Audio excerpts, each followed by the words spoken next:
ये जो हमें सानिध्य मिला है, मानो परम पद हमारे हाथ में आ गया है।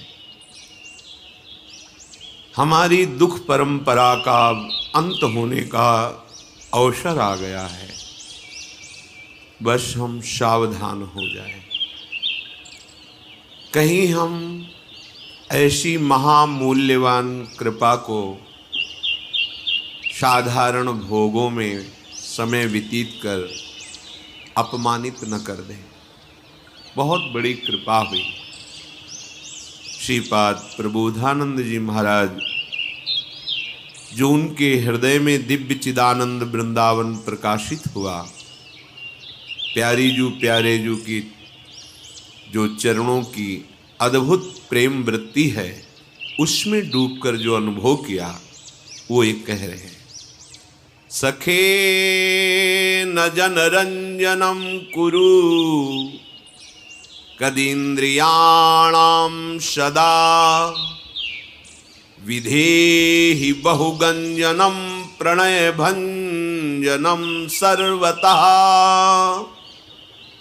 हठम न कुरु बंधने सुतकलत्र मित्रादिके वपुर्व्यये समीहया निवत्स वत्स वृंदावने। हे सखे, हे मित्र, मेरी बात मान लो। अब लोगों के रिझाने में अपना समय बर्बाद मत करो।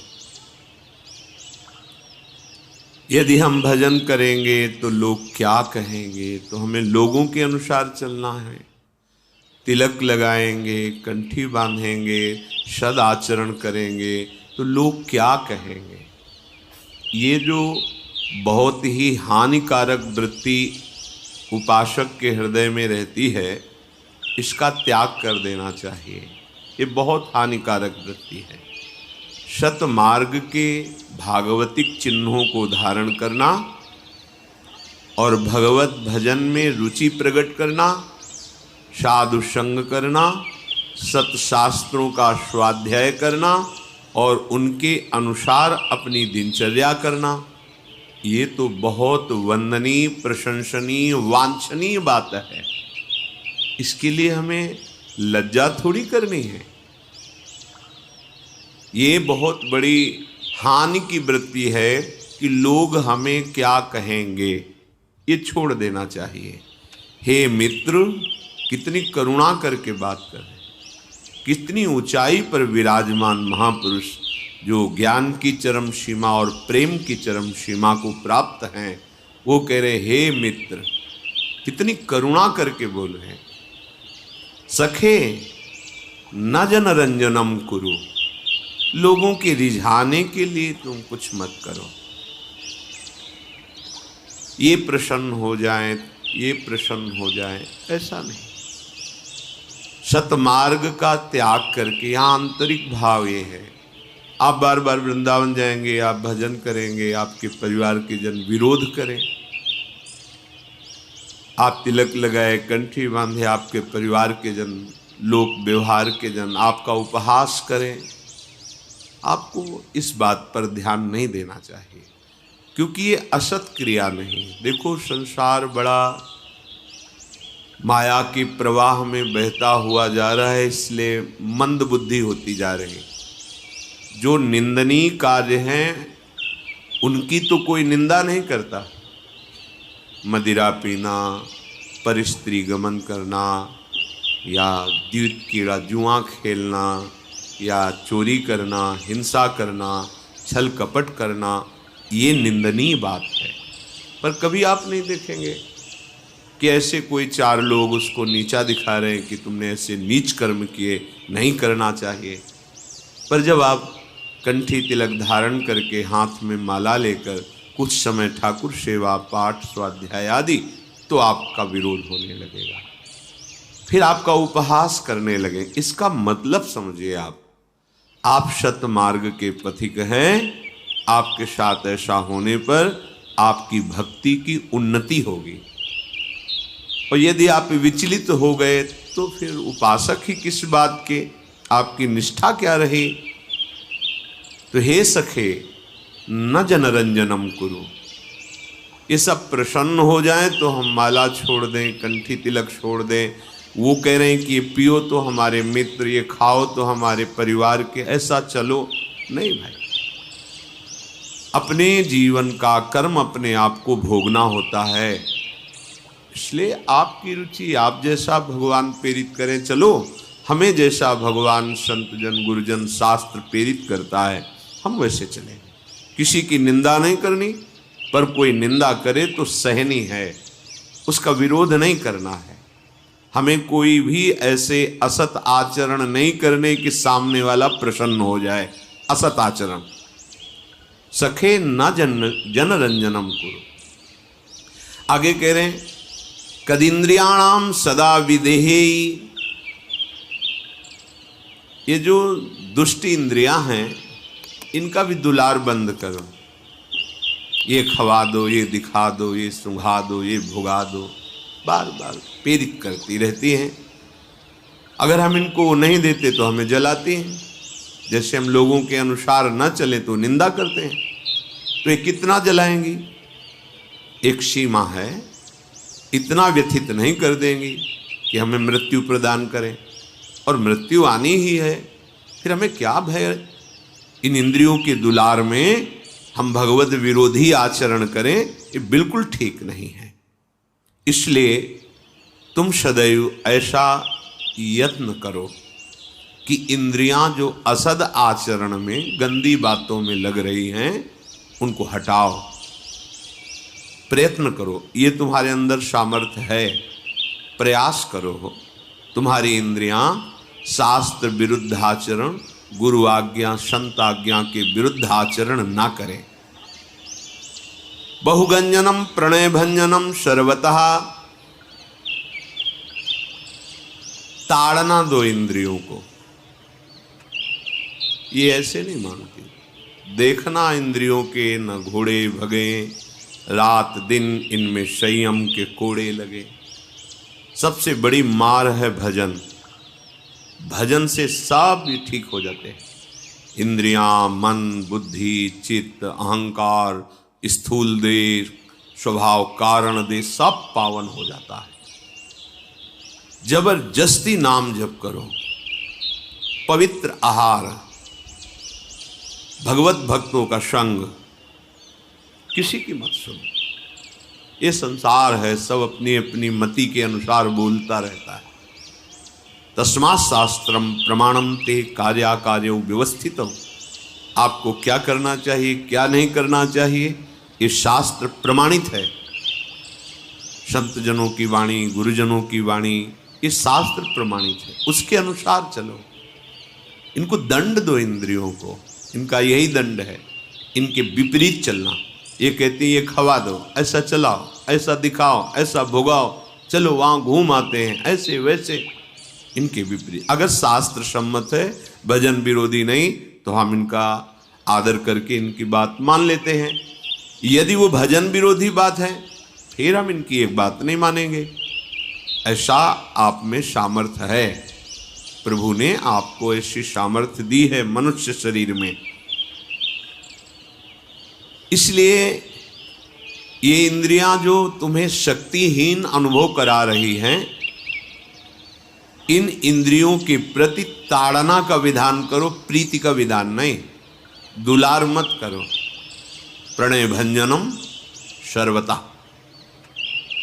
इनको दुलार करने में जिसने अपना समय नष्ट किया, वो परमार्थ का पता ही नहीं पा सकता। सर्वात्मना न विसजेत बहिरिंद्रियाणि। इंद्रियों को बाहर एकदम छोड़ देना, ये उपासक समझ सकता है। विषयी पुरुष को तो पता भी नहीं कि क्या कह रहे हैं, क्या इंद्रियां हैं, क्या छोड़ देना है, क्या अंतर्मुक्ता है, क्या उनका दंड है, कैसे उनको शासित करना है, क्या विधि है, क्या निषेध है। वो तो बस जैसे पशुजन हैं, जैसा उनमें आया वैसा कर बैठे। ऐसे ही पशुवत आचरण वाले जन ये बात नहीं समझते। ये बात सत्संगी जन, उपासक जन, साधक जन जो सतमार्ग का आश्रय लिए हैं वो समझ पाएंगे। ये शोभाहीन सुखों में विचरने वाली इंद्रियां हैं, अर्थात दुख योनयः भगवान कह रहे हैं। इंद्रिय और मन जब किसी एक विषय का स्वाद लेते हैं तो तन्मयता होने के कारण वो एक सुखद अनुभव होता है, अन्यथा उसमें सुख नहीं है। विषय चुगा जिन चुगय मन चुगत कछुक सुख होए, फिर फांसी ऐसी परे तेसम दुख नो। श्री ध्रुवदास जी महाराज, चुगने के समय ऐसा लगता है कि भोगने के समय सुख है, क्योंकि आपकी उसमें प्रियता है, तन्मयता है। इसलिए सुख और शोभाहीन विषयों में इंद्रियों को दुलार मत करो, इनके प्रति ऐसा विधान करो कि भगवान के भजन में लगे। हठम न करो, हठ करके भोगों की तरफ मत जाओ, हठ करके भजन की तरफ लगो। सामर्थ्य का प्रयोग दूसरों के सताने में मत करो, सामर्थ्य का प्रयोग दूसरों को सुख देने में, बचाने में करो। अगर तुम्हारे पास ऐश्वर्य है तो भोग विलासिता में, पापाचरण करने में मत लगाओ, धर्म में लगाओ, दूसरों को सुख देने में लगाओ, भगवत आराधना में लगाओ। तुम्हारा जीवन प्रतिपल आनंदमय सुखमय हो जाएगा। बुद्धि भगवान ने तुम्हें दी है तो उस बुद्धि के द्वारा इंद्रिय मन को अपने अधीन करने की बात सोचो। बुद्धि के द्वारा असत आचरणों की प्राप्ति के लिए इंद्रिय और मन के अधीन होकर आचरण करना कितनी निंदनीय बात। तुम्हें बहुत कुछ प्राप्त है, तुम अपने आप को समझो, जागो। तुम मोह निद्रा में सोते हुए जो पापाचरणरत ये सब क्रियाएं, इनसे जागो। दुलार मत करो इंद्रियों का, हठ मत करो, बात मान लो। श्रीपाद करे हठम न करो। बंधने सुतकलत मित्रादि के वपुर व्यय समीहया निवस वत्स वृंदावने। अय वत्स, हमारी बात को समझ लो। ये जितने संबंध है तुम्हारे किसी काम में आने वाले नहीं। इनकी आसक्ति तुम्हारी दुर्गति का कारण बन जाएगी। यही आसक्ति तुम्हें भजन नहीं करने दे रही, तुम्हारे स्वरूप का अनुभव नहीं होने दे रही, तुम्हें मुक्त होने नहीं दे रही, तुम्हें महासुख में निमग्न होने नहीं दे रही। हठ मत करो, इस आसक्ति से अपने आप को बचाओ। उन्हीं के बीच में रहो, प्रभु के होके रहो, प्रियाजू के होके रहो। उनका आश्रय स्मरण आपको ऐसे परिवार में रखेगा जैसे कीचड़ से प्रकट हुआ कमल जल में ही रहता है, पर ना कीचड़ स्पर्श करता है उसको और ना जल, रहता उसी में है। जो जल में कमल का फूल रहे, ऐसे आप संसार में रहते हुए बंधन मुक्त, जीवन मुक्त हो जाएंगे। हे मित्र, हे वत्स, हठ मत करो, आसक्ति में मत फंसो। इंद्रियों को विषयों का संयोग अधर्म पूर्वक कराकर सुख होने की लालसा का त्याग करो। और मेरी अगर प्रार्थना जच जाए तो व्यवस्था बन जाए तो इस शरीर को वृंदावन में छोड़ो। बात क्या आंतरिक, कि अगर कहीं ऐसा विधान बन जाए कि आप अखंड वृंदावन वासी बने और यहीं आपका शरीर छूटे, तो जो बड़ी बड़ी साधनाओं से लाभ नहीं मिलता वो लाभ मिल जाता है। श्रीपाद कह रहे हैं, राधा माधवयोर यशांसि सततम गायस्तथा कर्णयन् तज्जीवेषु च वर्णयन् समरसैः संभूय संतकर्यन् कुंजम कुंजमनारतं बहुपरिस्कुर्वन् महाभावतो देहादौ कृतहेलनो दैत्ये वृंदाटवी मावश। हे दैत्य, हे प्यारे, मेरी बात मानना। देखो जैसे माँ अपने बच्चों को दुलार करती है, जो संत जन हैं जिनके हृदय में भगवान की भक्ति का हर समय मधुर नृत्य होता रहता है, उनका हृदय इतना करुणामय होता है, क्या दे दूं, क्या बता दूं, क्या करूं जिससे सब सुखी हो जाए। जैसे माँ का हृदय, आप भले माँ को आप कटु वचन कहें, माँ की अवहेलना करें, पर वो अच्छे से अच्छे पदार्थ चयन करके आपको पवाना, आपको सुखी देखना, खेलते देखना, ये उसका हृदय है, उसकी बुद्धि नहीं है, ये उसका हृदय है। बुद्धि से वो तुम्हें डांट सकती है, लेकिन हृदय उसका हर समय दुलार करता है। ये महापुरुषों का ऐसा हृदय है जो हर समय चाहता रहता है क्या सूत्र निकालूं जिससे सबका कल्याण हो जाए, कौन सी ऐसी बात बता दूं जिससे सुखी हो जाए। जो प्रभु के आनंद में मगन महापुरुष हैं। श्रीपाद कितना प्यार कर रहे हैं, हे दैत, ये शब्द भगवान के लिए है, हे प्यारे, पर वो हमारे लिए बोल रहे हैं, हे प्यारे, हम सबको कह रहे।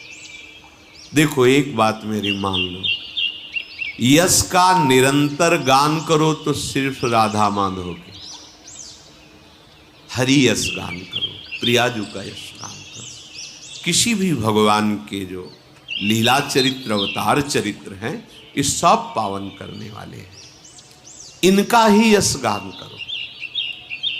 श्रवणेंद्रिय से केवल इनका ही यश सुनो, चुगली निंदा प्रपंच की बातें मत सुनो। जो प्रिया प्रीतम में उन्मत्त हैं, ऐसे भक्तों के समीप बैठ करके प्रभु की वार्ता सुनो, प्रभु की वार्ता करो। देखो मोबाइल से सुनना बहुत अच्छा है, सुनने को तो मिल रहा है, लेकिन यहां बैठ करके सुनना एक अलग स्वरूप है, क्योंकि ये परम पावन प्रियाजू की चरण चिन्हों से युक्त भूमि है जहां बैठे हो, और परमाणु है यहाँ।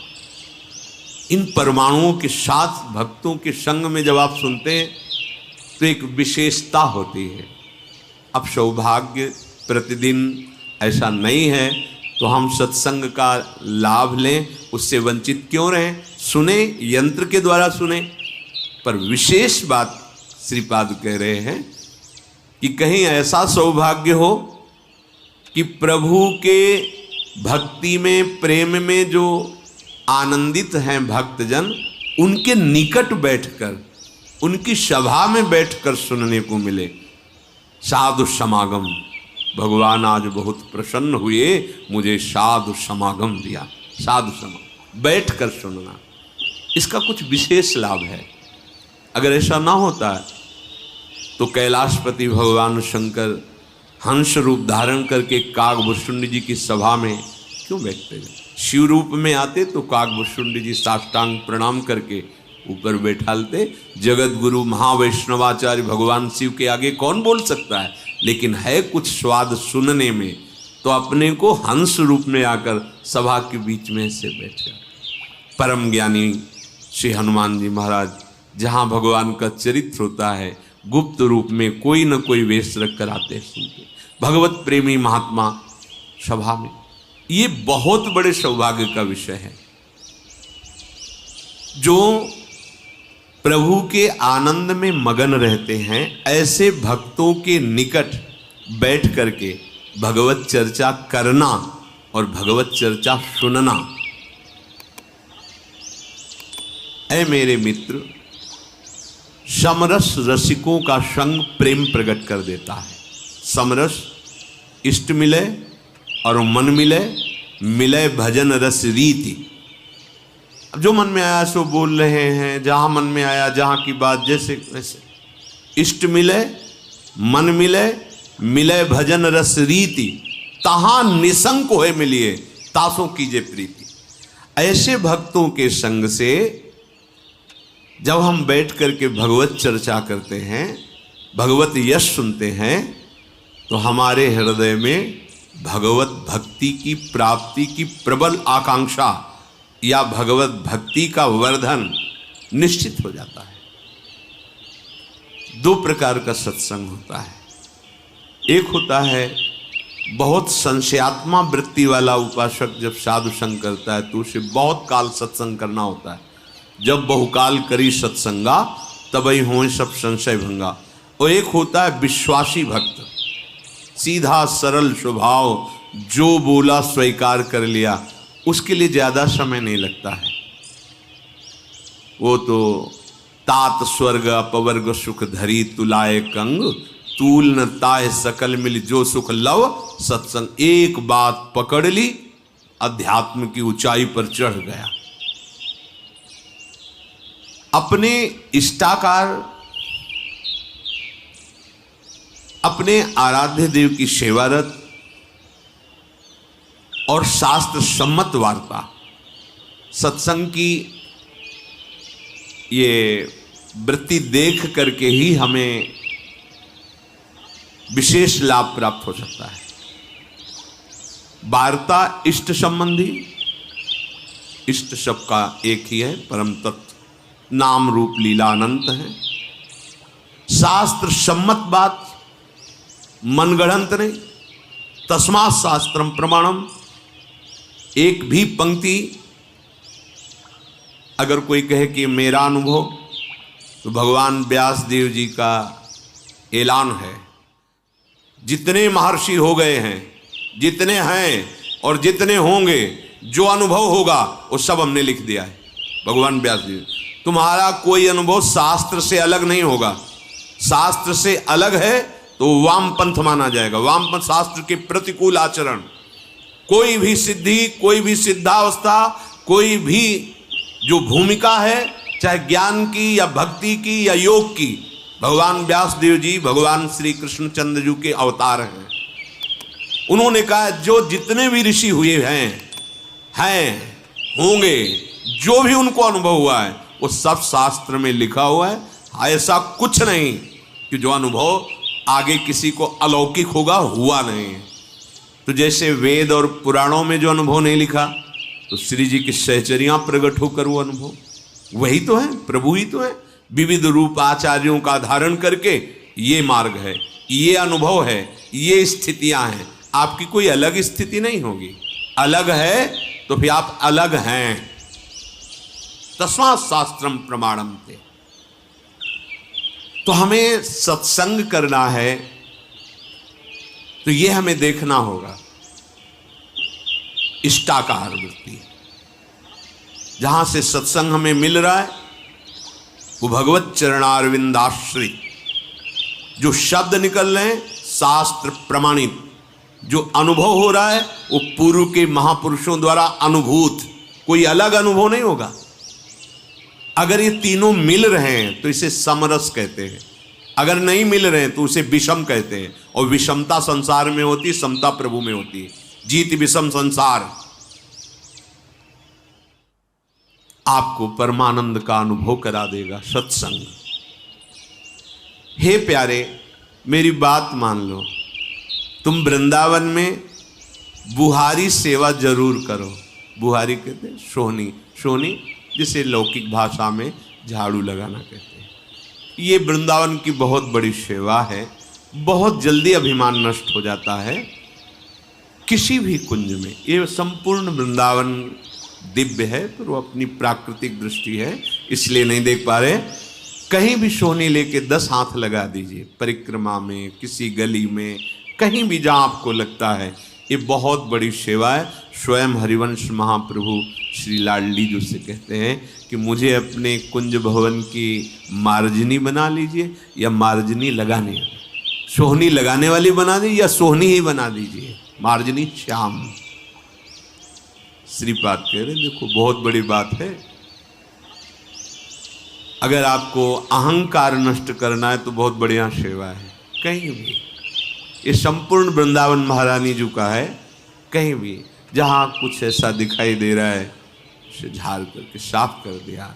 ऐसे प्रियाजू के जन, यहाँ बहुत सावधानी रखनी चाहिए। जैसे आप परिक्रमा में चल रहे हैं, आपको कफ आया, आपने वहीं थूक दिया, अब वो किसी वैष्णव को जो मंत्र जाप करते हुए जा रहा है चरण में पड़ा, आपको अपराध बन गया। ये बहुत सावधानी की बात। हाँ, आपको कफ है, रोकी रखिए, जहाँ ऐसा स्थान नाली आदि दिखाई दे वहाँ थूक दीजिए। कुछ भी बहुत ये महल है, आप इतनी सावधानी से रहेंगे। आप यहाँ सिगरेट पी रहे हैं, जानते हो ये धाम है, धाम। आप क्या मंदिर में बीड़ी पी सकते हैं सिगरेट? अगर पीते हैं तो आप बिल्कुल मंदबुद्धि हैं, मूर्ख हैं, इसलिए ऐसा करते हैं।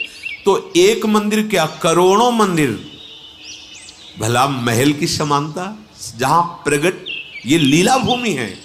ये कोई केवल भावात्मक नहीं है। जैसे हम मंदिर निर्माण करते हैं, प्रभु का श्री विग्रह, ये हमारे भाव का विषय है, मानो या ना मानो। लेकिन यहां जो है ये सत्य सच्चिदानंद में लीला भूमि है, तुम्हारे भाव का विषय नहीं कि भाई मानो तो वृंदावन है, नहीं मानो या ना मानो तो है, सच्चिदानंद है। एक एक कण की बराबरी कोई भी महातीर्थ, कोई भी परम पावन ऐसा नहीं जैसा श्रीधाम वृंदावन। 1-2 दिन के लिए, 4 दिन के लिए आप आए, आप सिगरेट पी रहे हो, हुक्का पी रहे हो, मसाला खा के थूक रहे हो ऐसे ही, और वैष्णव जनों के चरणों में या वो धुआं भक्त जनों के, अब वो माला लिए चल रहे हैं, तुम्हारी बीड़ी सिगरेट का धुआं जा रहा है, तुम्हारी क्या गति होगी? तुम्हें पता नहीं कहाँ हो तुम। सावधान, श्रीधाम वृंदावन है।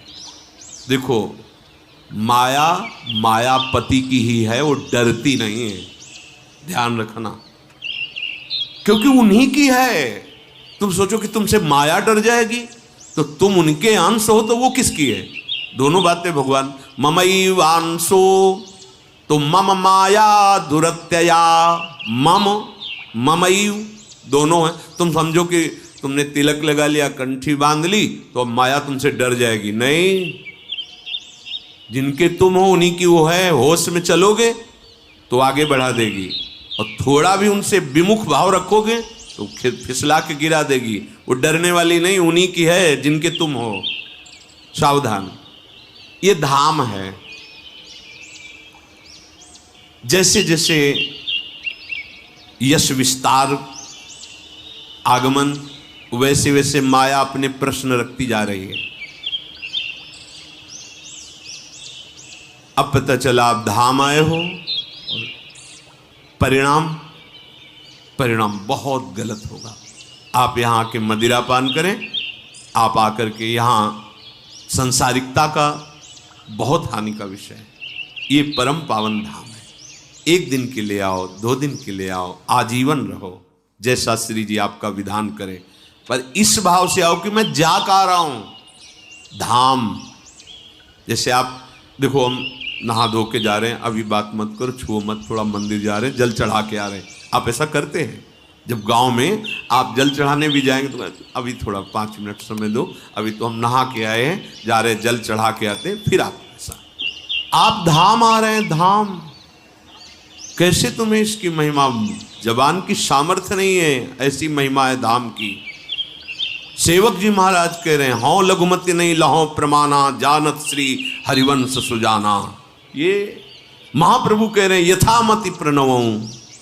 पूरा महिमा जो वृंदावन को तो आ ही नहीं रही बुद्धि में कि कैसे कहूं, बस केवल प्रणाम करता हूं, उनकी कृपा से जो कुछ आ रहा है वो वर्णन कर रहा हूं। ये वो अपरिमित महिमा वाला धाम है जो प्रिया प्रीतम को, सुख सिंधुओं को सुख पहुंचा रहा है। यहाँ अगरबत्ती, अगर धूप, चंदन, केसर, इत्र, इसको आप भाव करो। थोड़ा इत्र लेकर के कहीं भी ऐसे 4 फूल डाल दिए, मेरी प्रिया जो यहाँ से विचरण करेंगे, पक्का पक्का। महारानी जी का महल है, सहचरियों की दृष्टि है। आप ऐसा ना समझो जैसे विशिष्ट किसी राजाधिराज का भवन होता है तो वहाँ सब तुमको दिखाई देंगे तैनात, चेकिंग वाले, अलग अलग अलग सब। यहाँ ऐसे ही है, आप ऐसा ना समझो। ये अव्यक्त चिदानंद धाम है। प्रगट में जो दिखाई दे रहा है वो हमारे प्रगट नेत्र इतनी ही क्षमता के इसलिए देख पा रहे हैं। तो ऐसा ना समझो कि कोई है नहीं। हर समय यहाँ भारी सुरक्षा लगी हुई है, तुम्हें पता नहीं। भारी सुरक्षा तुम्हारे कर्मों का नाश करके सच्चिदानंद तत्व में स्थित कर देना, इस रजकण का प्रभाव है। बहुत ही यहाँ सावधान। 2-4 दिन नशा नहीं करोगे तो मर थोड़ी जाओगे। मान लो आप संसार में करते हैं, 2 दिन का अवसर मिला है, तो बीड़ी सिगरेट हुक्का नशा नहीं करोगे तो मर नहीं जाओगे। 2-3 दिन आपने अच्छे व्यतीत के भजन किए, फिर स्वभाव तुम्हें गिरा रहा है, फिर पतित कर रहा है, तो ये बचाएगा 2-3 दिन वाला कार्य। 2-3 दिन जो धाम बास करके गए ये तुम्हारे हिसाब में बहुत बड़ा मंगल विधान कर देगा। लेकिन यहां आकर के आप ऐसा चलो, और जो नहीं जानते पर आप सत्संगी जन हो, बहुत सावधान। श्रीपाद आदेश करें, कुंजम कुंजम अनारतम बहु परिस्कुर्वन महाभावतो। प्रिया प्रीतम की महल में सोहनी लगाने को मिल रहा, ये पूरा महल है। कोई जैसे एक बार किसी महापुरुष से कहा कि बहुत दिनों से आप सेवा कुंज नहीं गए, तो उन्होंने कहा कि आपको क्या पता, हम हर समय सेवा कुंज में ही तो रहते हैं। और उनका प्रश्न और उन महापुरुष का उत्तर स्थिति होगी तो समझ पाएंगे, नहीं तो नहीं समझ पाएंगे। हम हर समय सेवा कुंज में ही रहते हैं। ये संपूर्ण वृंदावन स्वामिनी जी का है। आप कहीं भी परिष्कृत कर रहे हैं, मार्जन कर रहे हैं, सोहनी लगा रहे हैं, श्री जी के लिए लगा रहे हैं। अहो भाग्य, ये करना चाहिए। पर इतना रजोगुण चढ़ गया है कि हम सोहनी, अरे इज्जतदार आदमी हम कोई भी, यहां झाड़ू कुछ, ब्रह्मा भी तरसते हैं, तुम क्या चीज हो, तुम तो ब्रह्मा के रचे हुए हो, ब्रह्मा भी तरसते हैं। पंडित गया प्रसाद जी महाराज जिस पोछा से ठाकुर जी के कमरे में पोछा लगाते थे ना, वो जब पोछा लगाने योग्य नहीं रह जाता था ना, तो जैसे किसी प्रियजन का विरह होता है, ऐसे उस पोछा को हृदय से लगाते थे, आंखों से ऐसे लगाते थे, और जाके गिरिराज जी की तलहटी में रज में ऐसे करके और बार बार प्रणाम करते थे कि आपके द्वारा हमारे ठाकुर की सेवा बनी। सोहनी जब घिस जाती थी गिरिराज जी की तलहटी में, उसको रज में ऐसे, आपके द्वारा सेवा पात्र हैं। ये श्री जी के निज जन है। अब ये भाव कहां से आएगा? ये पढ़ने लिखने से नहीं आएगा, ये रसिक महापुरुषों के संग से आएगा। ये जो हमारा सोहनी सेवा है, ये जो हमारी पोछा सेवा है, या किसी की पादुका साफ रखी है, सब साफ, इससे हमारा अहंकार साफ होता है, जो किसी भी साधन से नहीं साफ होता। हम मौन हैं, वो और पुष्ट हो रहा है। 10 साल से मौन है, 10 साल से दूध के सिवा कुछ मुख में रखना, वो पुष्ट हो रहा है। और गुरुजन सीधे उसी पर तीर मारते हैं। क्यों? क्योंकि श्री जी को ये पसंद नहीं है, अहंकार पसंद नहीं है, श्री जी को पसंद नहीं। यही दरबार दीन को आदर रीति सदाचर। बस गुरुजनों की आज्ञा में क्यों म्यों विचार करने का जो स्वभाव है, वो हमें परिपक्व नहीं होने देता। श्रीपाद कह रहे हैं, यदि तुम ऐसा किए तो क्या होगा? महा अनुराग से युक्त हो जाओगे, महाप्रेम, महाप्रेम से। और हे भाई, देहादौ कृत हेलनो दैत हे वृंदाटवी मावस। ऐसा तुम एक बार निश्चय कर लो, अगर कहीं कि अब शरीर हम वृंदावन में ही छोड़ेंगे, सब बात बनी। जीवन का परम लाभ हो जाता है जब यहाँ शरीर पात होता है किसी का। प्रियाजू की सहचरियाँ कृपा, ये सहचरियों का देश है। यहाँ ना यम या यमराज के पार्षद प्रवेश नहीं करते, यहाँ भगवान के पार्षद भी प्रवेश नहीं करते, यहाँ सहचरियों का शासन है।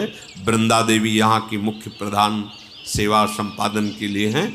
और प्यारी जो की प्रिय सहचरियाँ, जो यहाँ शरीर छोड़ता है, भारी अपराध बन गया है, तो एक जन्म यही उसका होगा, इसके बाद वो परम पद का अधिकारी, श्री जी के चरणों का अधिकारी हो जाएगा।